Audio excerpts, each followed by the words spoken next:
சுவிஸில் வந்து car licence எடுக்கிறதுக்கு வந்து இனிவரும் காலங்களில் வந்து புதிய மாற்றங்கள் வரும்னு சொல்லப்படுறது. என்ன மாதிரியான மாற்றங்கள் தான் இங்கே பார்க்க போகிறோம்.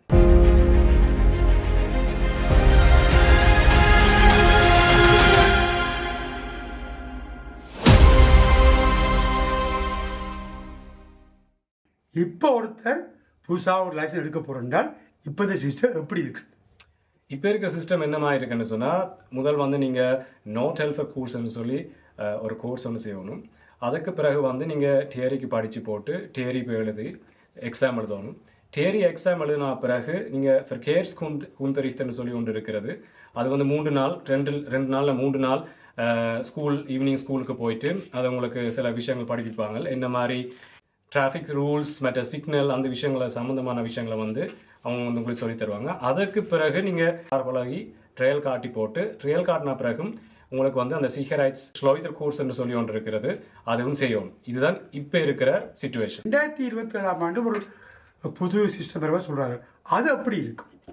2027ஆம் ஆண்டுக்கு பிறகு ஒரு சிஸ்டத்தை கொண்டு வரதுக்கு அரசாங்கம் வந்து இப்போ மும்முரமாக வேலை செஞ்சு கொண்டு இருக்குது. அதுவும் 1 ஜனவரியிலேருந்து சட்டத்தை கொண்டு வரதுக்கு ஃபுல்லாக மும்முரமாக வேலை செய்கிறாங்க. அதுக்கு காரணம் என்ன என்று சொன்னால், இப்போ ஸ்வீஸ் நாட்டின் டிராஃபிக் சிஸ்டம் சரி மற்றது ஒரு டெக்னாலஜி சரி வந்து மாறிக்கொண்டு போகுது. அப்போ அந்த மாற்றத்துக்கு நேராக இந்த சில விஷயத்தை கொண்டு வரணும்.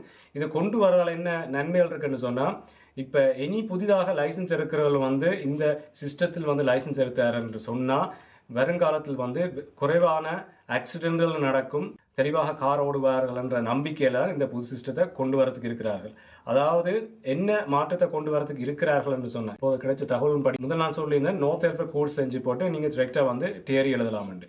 இப்போ வந்து இந்த நோட் ஹெல்ஃபர் கோர்ஸ் செஞ்சு அதுக்கு பிறகு ஃபர்கேர்ஸ் குந்தரிchtம் செஞ்ச பிறகு தான் நீங்கள் வந்து தியரி எழுத முடியும் என்று சொல்லி கொண்டு வர போகிறாங்க.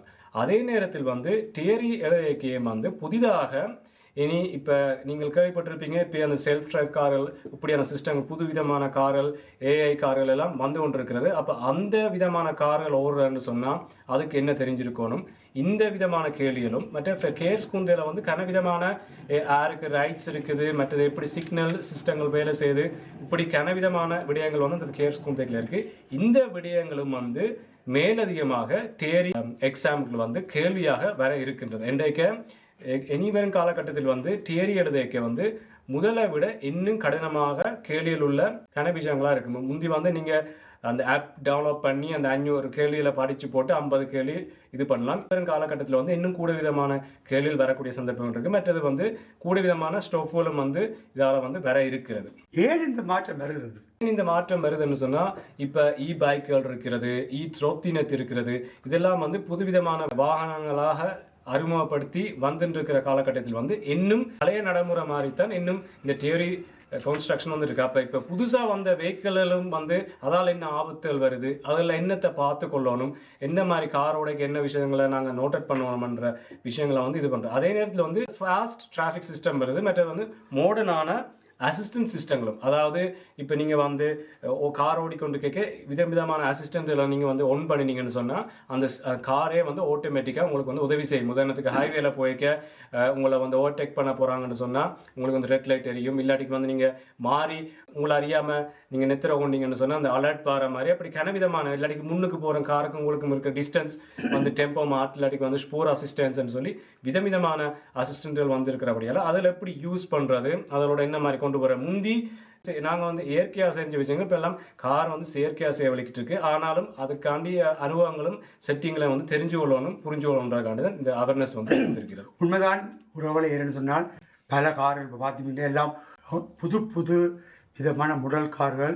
நீங்கள் பார்க்கிங் கொண்டு வேலை விட்டுட்டு ஒரு பட்டர் சிஸ்டத்தை போட்டிங்கன்னா அது தானாகவே பார்க்கிங்கை வெளியே கொண்டு வர்றது. டெலிஃபோன்லேயே பார்க்கிங் பண்ணி போட்டு டெலிஃபோன்லேயே அந்த அந்த ஆப்பை இறக்கி அது ஆட்டோமேட்டிக்காக காரை வழி எடுக்கணும்னா அப்படியே விடயங்களும் இங்கே புது டெக்னாலஜி புது விடயங்கள் வந்து கொண்டிருக்குன்னு நீங்கள் சொல்ல போல் இந்த இதுக்கான மாற்றங்களாகவும் இருக்கலாம். அடுத்த கேள்வி என்ன சொன்னால், தியோரி இந்த ப்ரூஃபுகள் இருக்குது தானே, அது கொஞ்சம் கஷ்டமாக இருக்குமா?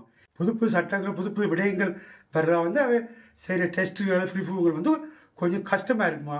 அதை பற்றி நான் விளக்கம் தர முடியும். கண்டிப்பாக. அதான் இதுக்கு ஆதரவு சொல்றவர்கள் என்ன சொல்றார்கள் என்று சொன்னால் இந்த டெஸ்ட் இப்போ இந்த டெஸ்ட்டை மாற்றி அமைக்கும் பட்சத்தில் வந்து இனி வரும் காலகட்டத்தில் இனி வரும் புது ஜெனரேஷன்கள் இல்லை புதுசாக இந்த லைசன்ஸ் எடுக்கிறவர்களுக்கு வந்து இந்த புது சிஸ்டத்தோட வந்து கொண்டு நடத்தக்கூடிய சந்தர்ப்பத்தை வந்து முதலாவது படித்துக் கொள்கிறார்கள். அதே நேரத்தில் வந்து எக்ஸ்டென்ட் வாரதும் வந்து குறைவாக இருக்கும்ன்றதை பாசிட்டிவாக வந்து சொல்கிறாங்க. அதே நேரத்தில் வந்து இதில் என்ன கிரிட்டிக்கலாக பார்க்க வேண்டிய விஷயங்கள் என்னன்னு சொன்னால் இப்போ புதுசாக படிக்கிறவர்களுக்கு இன்னும் கூட படிக்க வேண்டிய நிலைமை வருது. மற்றும் வந்து ஒரு ஸ்ட்ரெஸ்ஃபுல்லான சுச்சுவேஷன் என்னக்க நீங்கள் முந்தி வந்து ஒரு சின்ன ஒரு விடயத்தை செஞ்சு தேரி செஞ்சலாம், பிறகு ஒரு இடப்பட்ட டைம் இருக்குது. தேரி செய்கிறதுக்கு நீங்கள் இவ்வளோ படிக்கணும்ன்றக்க அப்போ நீங்கள் அந்த தேரி எழுத முடியாட்டிக்கு அடுத்த ஸ்டெப்புக்கு உங்களுக்கு சில நேரம் கார் ஓடக்கூடிய திறமை இருந்தால் கூட நீங்கள் தேரி எழுத முடியாட்டிக்கு அந்த லைசன்ஸ் கிடைக்கக்கூடிய ப்ரொசஸிங்கில் வந்து நீங்கள் ஸ்டார்ட்லேயே வந்து ஸ்டக்காக வடிக்கட்டுருவீங்க. அப்போ அதுவும் வந்து இளம் சமுதாயம் நாங்கள் சில வீடியோவில் சொல்லிக்கிறோம், இளம் சமுதாயம் வந்து இப்போ எல்லாம் ஈஸியாக மூவ் பண்ணுற ஒரு சிஸ்டத்தில் இருக்க அவைகளுக்கு வந்து இது ஒரு ஸ்ட்ரெஸ்ஃபுல்லான சந்தர்ப்பமாக உருவாகலாம். அதே நேரத்தில் வந்து எங்களோட நாட்டில் கனவிதமான வெளிநாட்டுக்காரர்கள் வந்து கூடையாக இருக்கிறாங்க. அப்போ வெளிநாட்டுக்காரர்கள் வந்து மெயின் ஸ்வீஸில் இருக்க 4 மொழிகளில் வந்து தாய்மொழியாக கொண்டவர்கள் இல்லாத பட்சத்தில் வந்து அவைகளுக்கும் வந்து இந்த தேரி பார்ட் வந்து இன்னும் கடினமாக இருக்கும், இந்த தேரி பார்ட்டை கொண்டு முடிக்கிறதுக்கு. இது வந்து எங்களோட மக்களுக்கு பாதிப்பு ஏற்படுத்துமா? நீங்கள் சொன்ன போல் உங்களுக்கு தெரியும், பல பேர் வந்து 20 வருஷம் 25 வருஷம் நாங்கள் பாசையில் ஓரளவு தான் படித்து வச்சுக்கிறோம். அப்போ இப்படி விடயங்களை போய் தேரி செய்ய கஷ்டங்கள் ஏற்படுறதுக்கு சந்தர்ப்பம் இருக்குது. சந்தர்ப்பம் முதலும் நீங்கள் படிக்கத்தான் வேணும், இப்போ நீங்கள் படிக்கத்தான் வேணும்.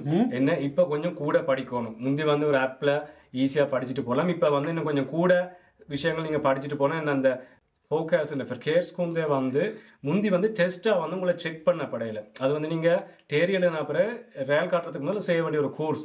இப்போ வந்து அதுவும் வந்து தேரியில் வரபடியால் கேள்வியில் வந்து கொஞ்சம் கடினமாக இருக்கக்கூடிய சந்தர்ப்பங்கள் இருக்குது. ஆனால் நல்லாக படித்தான் அதுக்கேற்ற மாதிரி ப்ரிப்பரேஷன் பண்ணினா அதுவும் வந்து வென்று செல்லலாம், அதில் வந்து ஒரு பிரச்சனையும் இல்லை.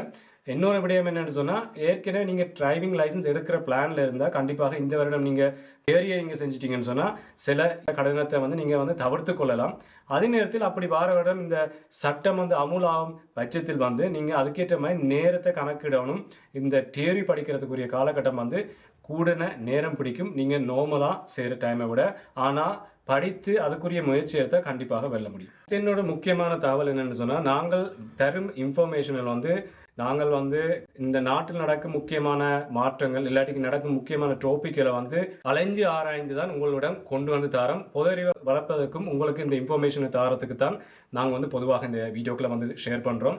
இதில் வந்து சில விடயங்களில் வந்து எங்கள் தொழில் சம்பந்தமான விடயமாக இருந்தால் உங்களுக்கு கண்டிப்பாக வந்து நேரடியாக இதில் வந்து உதவி பண்ண முடியும். நாங்கள் வீடியோவில் போகிற விஷயம் வந்து பொதுவான விஷயமா இருக்கும், ஒருத்தர் சம்மந்தப்பட்ட விஷயமா இருக்காது, நியூட்ரலாக தான் ஜெனரலாக சொல்லுவோம்.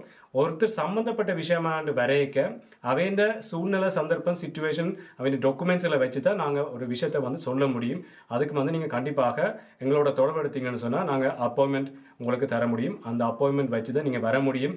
ஃபோனில் வந்து உங்களுக்கு உங்களோட சிச்சுவேஷனை நாங்கள் ஒரு நிமிடத்தில் வந்து ஒரு பொதுவாக சொல்ல முடியாது. அதை வந்து தெரிந்து கொள்ள நான் சொல்ல நினைக்கிற ஒரு விடயம் உண்மை. ஏன்னா பல பல விடயங்கள் தெரியாது. சில பேர் வீடு வாங்கி சொல்லிப்பினா வீட்டுக்கு என்ன பிரச்சனை இருக்குது, சில பேர் வீடு வாங்குகிறோம் நாங்கள் அதை கட்டுறோம் இதை கட்டுறோம், அப்படியா பல விடயங்கள் இங்கே இருக்கின்ற வேறு வீட்டுக்குள்ள பிரச்சனைகள்.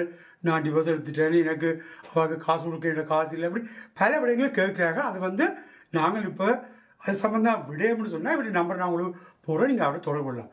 இது நாங்கள் பொதுவாக கொண்டு வர ஒரு விடயம். ஏன்னா எங்களுக்கு தொழில்கள் இருக்குது, தொழிலில் தான் முக்கியமாக இருக்கிறோம். இவங்க மக்களுக்கு போச்சிடணும், மக்களுக்கு ஒரு விழிப்புணர்வு வரணுன்றது தான் இந்த விடயங்களை கொண்டு வரோம். சில விடயங்கள் அது பிரச்சனை எப்படி சில பிரச்சனை தேவையான விஷயங்கள் சொன்னால் நீங்கள் கீழே கமெண்ட் பண்ணுங்கள், அதுக்கான முடிவு தரோம். இன்றைக்கு ஒரு அண்ணா போட்டிருந்தார், எனக்கு 56 வயசு, நான் பெஞ்சோன் எடுக்கணும் சொல்லி. ஏற்கனவே நான் போட்டிருக்கோம், நீங்கள் 57 வயசுல இருந்தால் நீங்கள் பெஞ்சோன் காசுக்கு வந்து அன்மெண்டும் பண்ணலாம்னு சொல்லி. இப்போ அப்படியே அப்படிங்க அப்போ நீங்கள் 56 வயசுல எங்களுக்கு தெரியும் அவங்களுக்கு என்ன பிரச்சனை இருக்குன்னு சொல்லி. அப்படியே அப்படிங்களை வந்து நீங்கள் கேட்பதாக இருந்தால் நீங்கள் கமெண்ட் பண்ணுங்கள். அப்படின்னா விடயங்களை நீ டெமின் எடுத்து வந்து காயக்கூடிய ஒரு விடயங்களை நான் இங்கே தர முடியும். நீங்கள் கமெண்ட் பண்ணலாம், இல்லாட்டிக்கு எங்களுக்கு நீங்கள் நேரடியாக மெசேஜும் பண்ணலாம். மெசேஜ் பண்ணால் இந்த விடயத்துக்கு நாங்கள் உங்களுக்கு பதில் தர முடியுமா, இல்லாட்டிக்கு நீங்கள் எந்த இடத்துல நீங்கள் இந்த விடயத்தை போய் கேட்க முடியும், நாங்கள் உங்களுக்கு பதில் தர முடியும்னு சொன்னால் உங்களோட ஃபுல் டாக்குமெண்டேஷனோடு நீங்கள் எங்களை வந்து சந்திச்சா தான் நாங்கள் உங்களுக்கு அதுக்குரிய அட்வைஸ் தர முடியும். அதுக்குரிய மேலதிகமான விளக்கம் உங்களுக்கு நீங்கள் நேரடியாக எங்களோட தொடர்பு கொள்ளைக்கு நாங்கள் உங்களுக்கு கண்டிப்பாக தருவோம். இப்படியான விடயங்களை வந்து சட்ட மாற்றங்களை வந்து நாங்கள் உங்களுக்கு இலகுவான வழியாக உங்களுக்கு வந்து கொண்டடைய நாங்கள் வந்து முயற்சிக்கிறோம். உங்களுக்கு இந்த வீடியோ பிடிச்சிருந்தா லைக் பண்ணுங்கள். இந்த இன்ஃபர்மேஷன் இன்னொரு நபருக்கும் வந்து கண்டிப்பாக கிடைத்தால் நல்ல நினைத்தீங்கன்னு சொன்னால் இந்த வீடியோவை ஷேர் பண்ணுங்கள். மறக்காமல் எங்களோட யூடியூப் சேனலை வந்து சப்ஸ்கிரைப் பண்ண மறந்துடாங்க. நன்றி மக்கள்.